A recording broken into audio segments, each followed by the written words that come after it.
and environment of roads in Benin Republic, also known as Cotonou.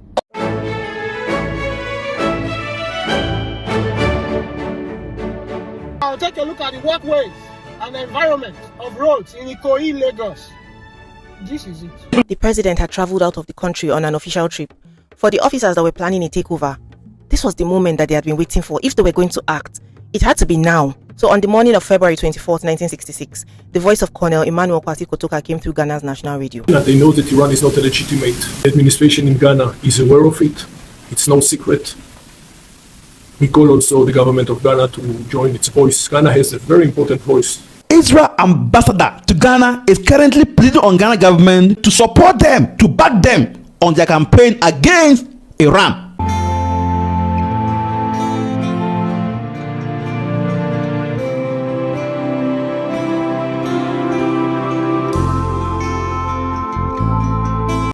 Wonders they say shall never cease.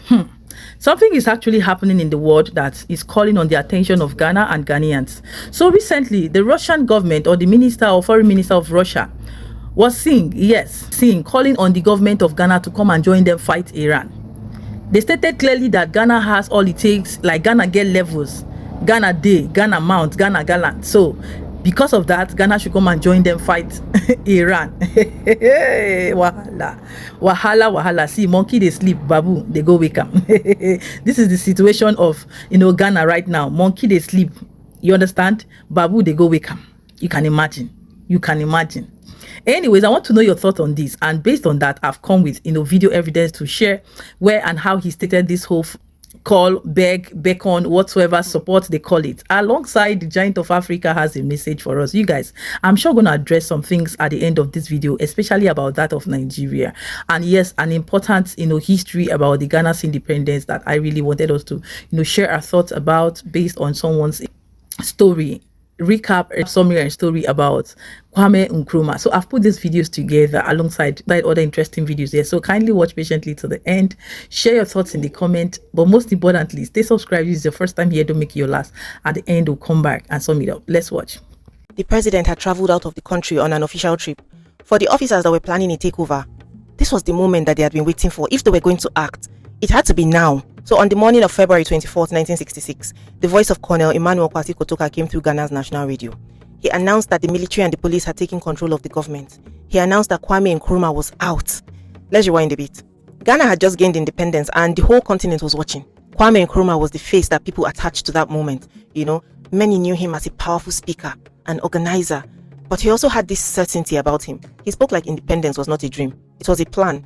He had studied in the United States and Britain, and when he came back home, he threw himself completely into politics with one goal: self-government and then full independence. It worked. On March 6, 1957, Ghana became independent. The celebrations were loud, full of hope. Across Africa, it felt like a door had opened. At independence, Nkrumah became prime minister. He was no longer just leading a movement. He was now running a country, and that came with pressure. Nkrumah wanted fast development, visible change. Schools expanded, roads were built, large national projects were launched. The Akosombo Dam, for example, it generated electricity that was meant to power industry. Tema developed into a modern port city. He believed that Ghana's future was tied to Africa's future. Pan-African unity, it mattered deeply to him, and he traveled often speaking about African cooperation. He didn't want independence to be replaced by economic control from abroad. To supporters, he was a visionary, the father of the nation. To others, questions slowly started appearing about how much power was gathering around one leader. Opposition parties, they struggled after laws restricted parties that were linked to ethnic or regional groups.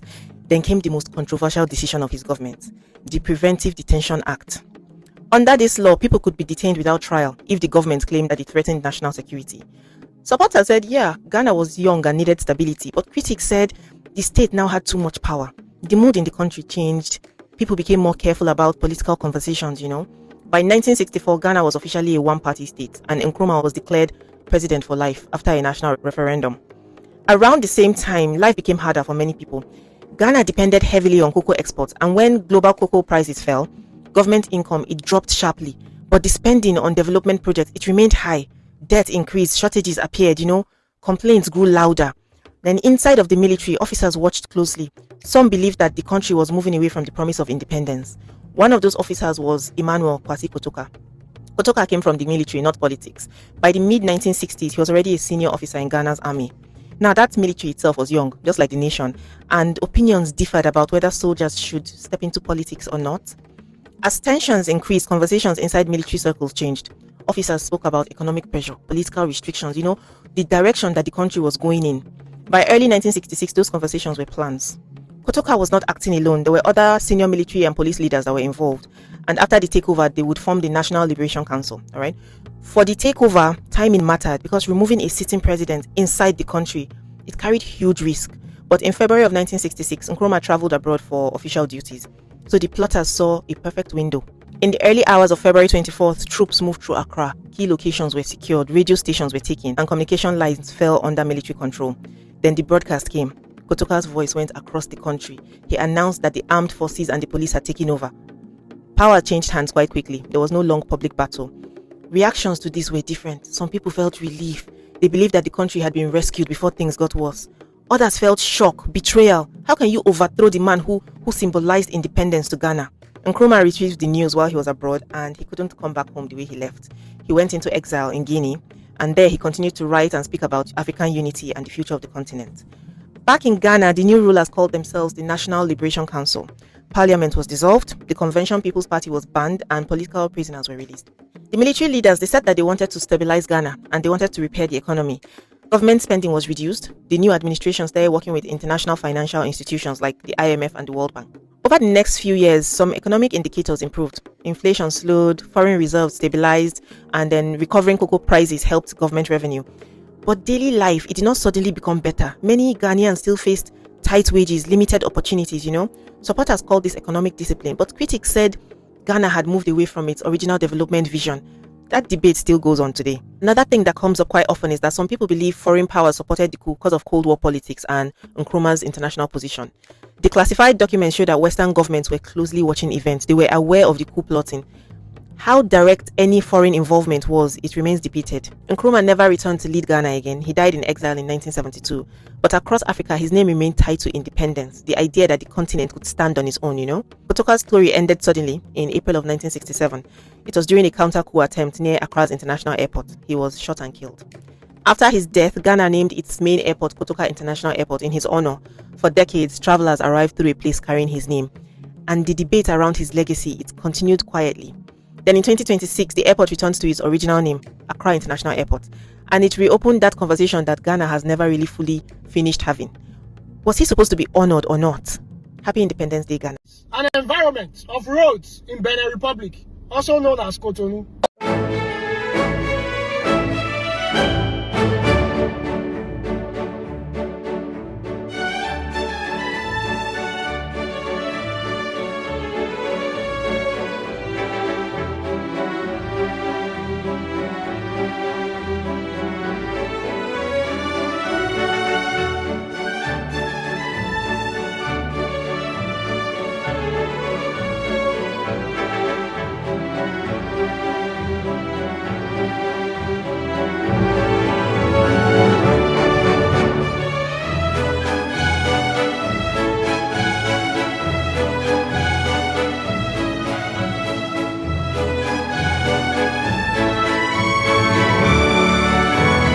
Take a look at the walkways and the environment of roads in Ikoyi, Lagos. This is it.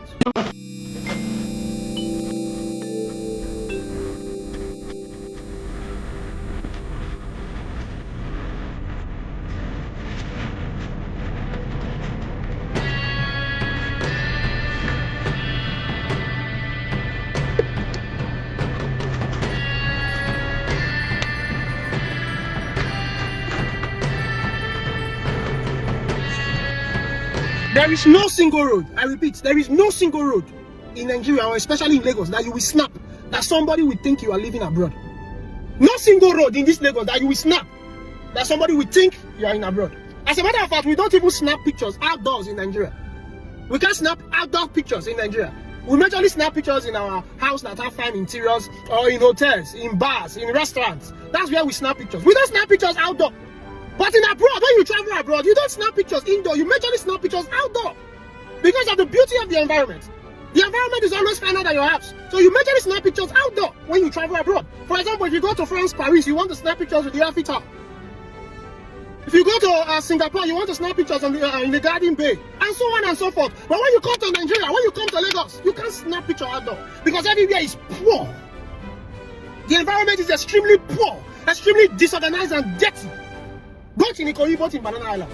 Just take a look at the walkways that you have in Cotonou. Their walkways in Cotonou is finer than roads in Banana Island and in Ikoyi.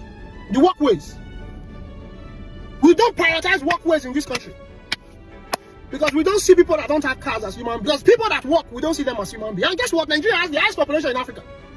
We have the highest population in Lagos. So we have more people that walk, more than people that drive cars.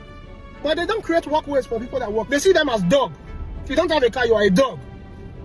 We need to build this city. It's our responsibility to build this city. And we must build it. It's too dirty, too poor, too smelly. And we have to do something about it. We are too smarty. Any smarty, without starting to talk, what did they even say again? How did they even say? The New York. Lagos is the New York of Nigeria, be the New York of Africa. And Lagos is a mega city. It's not a mega city yet. It's an advanced village. And we need to turn it into a proper mega city. Not what we have here. What we have here is an advanced, a typical advanced village. We need to stop being mouthy and stop being proud and get to work and clean up this state. Just take a look at what happened along the Lekki Expressway a few days ago. This is it. See road where they just repair. See road where they cause traffic to repair. Ah! This Lagos can never be better. See, the guys they go comfortably. They pass last bar, they pass road safety. Nobody go stop them. See now, see. Ah, God.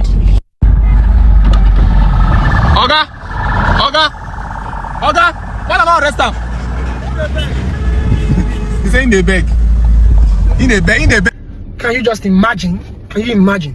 I saw this a few days ago. I didn't want to talk about it because when I saw it, I was so pained. I was so pained. I nearly even got... That driver was just so lucky that it was not somebody like me that saw him. I don't know what I would have done. Honestly. Because when I saw that video, I was so pained to my bones. And the thing what paid me pass is not even the truck driver. It's the last man. The people who are supposed to be in control of roads. He said, I need a beg. You could hear him clearly say, I need a beg. So in a beg, you leave and make it destroy the roads they go. How foolish have we become? Road that was causing traffic, we can't shut. Finally, they can't go repair the road. And somebody was destroying the road. You could see the marks. And from that place, now that road got destroyed. And a last man saw it and said, I need a beg. You are a fool. It's a beg.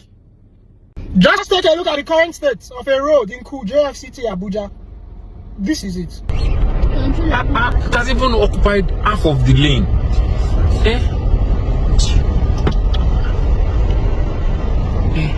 See everywhere with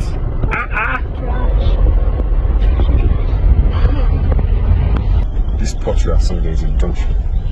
There's a road here. The road is completely gone. Look at it. This place, there's a road. But no car can use it again. In 2026, we are still having issues with waste management in this country, in Nigeria.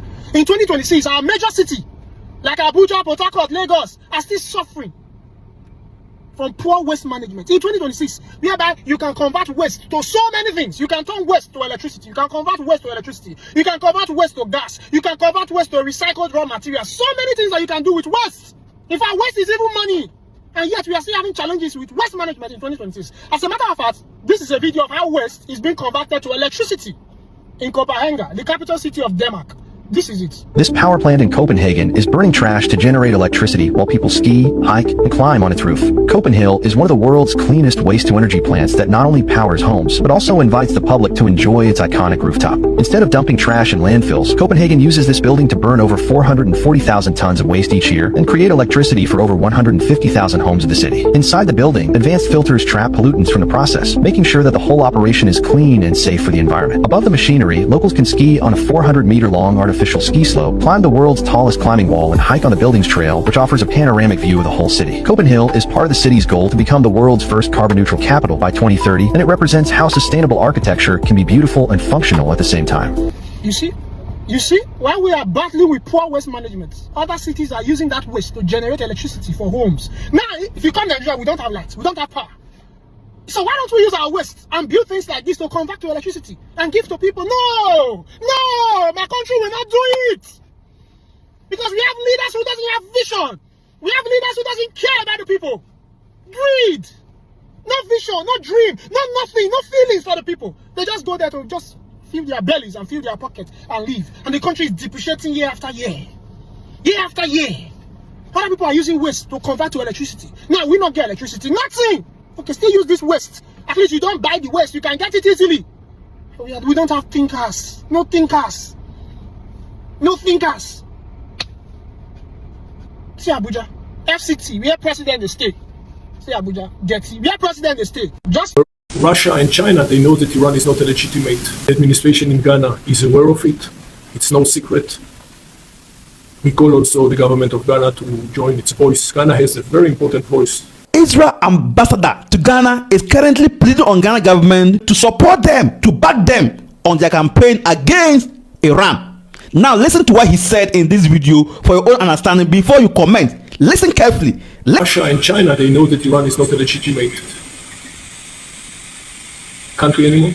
Legitimate country, yes, but not a legitimate regime. They are doing it because of Russia and China, because of geopolitical reasons. But I think that by and large, the international community understand that this source of evil in Tehran should be rerouted, and this wish, I think, is joined by all well-wishers in the world. I think also the administration in Ghana is aware of it. It's no secret. We call also the government of Ghana to join its voice. Ghana has a very important voice, especially since the last year. In Africa, in the international community, Ghana is an important member of the IAEA, of the Board of Deputies of the International Atomic Energy Association that is dealing with Iran day in and day out. Ghana is an important player at the ECOWAS. Ghana is an important player at the AU. And in all those arenas, in all those international fora, we hope that the government of Ghana will join its support for the international campaign that is calling and looking and wishing for a strategic change in Iran, in the administration in Iran, that will bring an end to the instability we had so far and will open the road for Middle East, which is stable, which is peaceful. And I'm sure this is a joint wish of, again, all good or well-wishers in the world, including the government of Ghana.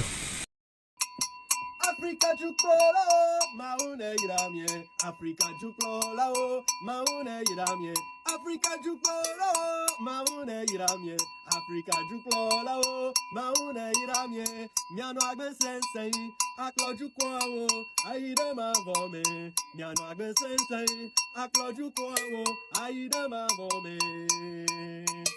Africa Juklola, Maune Iramye, Africa Juklola, Maune Iramye, Africa Juklola, Maune Iramye, Africa Juklola, Maune Iramye, Miano Agbe Sensei, Aklo Jukwa, Aida Mavome, Miano Agbe Sensei, Aklo Jukwa, Aida Mavome.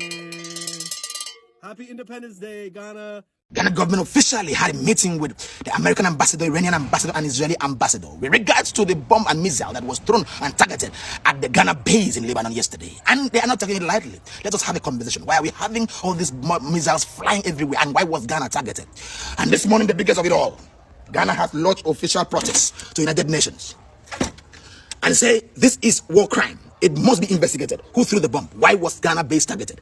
When you have effective leadership, when you have a government that cares for the welfare of its people, this is how things go smoothly and immediately. In Ghana, the law is the law, and they're going to pursue it.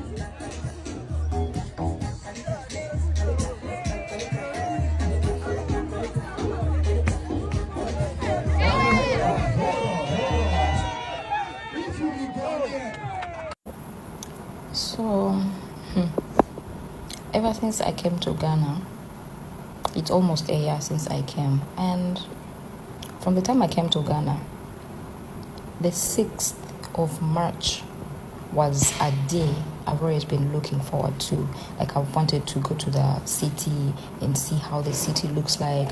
I've always wanted to go to the Independence Square and see how it looks like on such a day. I feel pain in my heart that I'm not able to fulfill that. This is a day I wanted to see who Ghana is. This is the day I had a chance to listen again to hear the history of Ghana through the journey to their Independence Day. This is the day, this is Ghana's birthday. This is Ghana's birthday. I've been looking forward to this day. But guess what? It started while in my house. It's ending while in my house. Wow. And you know why? This is why. This is why. This is why I could not attend my very, very first Independence Day in Ghana. You guys, you don't know how I was yearning to be part of this day. You don't know how I was waiting to be in the city, to be at the Independence Square today on the 6th and watch Ghana celebrate 69 years of independence. Oh boy. This is so sad. This is really, really, really sad, because not even Ramadan could stop me to go and spend the whole day hungry on that street. No. But this made me miss everything. Can you imagine?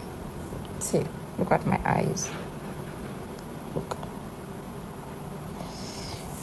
My eyes are swollen. My eyes are paining me. I feel so bad. I feel so terrible. I feel disappointed. I feel so disappointed. The way I was looking forward to this day, only God knows. Only God knows. But this is how it has ended. At first when I woke up, I was like, no, I'll go. But the problem I'm having is, the more I spend more time when my eyes are closed, that is when I feel better. That is when I feel peace. That is when I feel comfortable. That is when I feel, I don't know. But the more I keep it open, that is when I feel much pain. That is when I feel more sand in my eyes. That is when I feel pain. So at first I thought I'll manage. I'll really go and still go on with the plans and, just go and bear the consequences later. But literally, at some point, I had to sit my ass down and be like, girl, you can do this. You can't. So sit your ass down and think about next year. Because this year, ain't gonna happen. So, that is how Independence Day has passed my eye. Without going to see Ghana celebrate.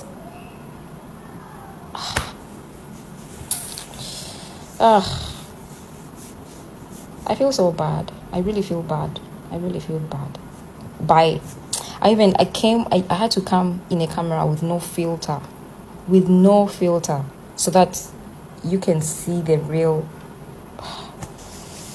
I feel so bad. I want to cry. Guys, bye.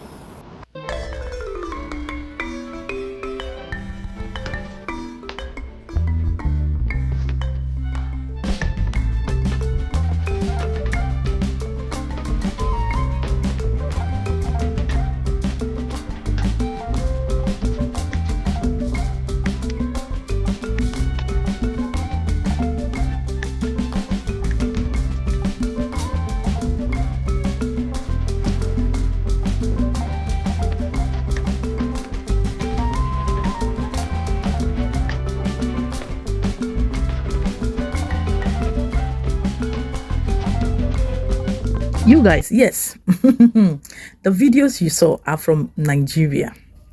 They are from Nigeria, the self-styled acclaimed giant of Africa.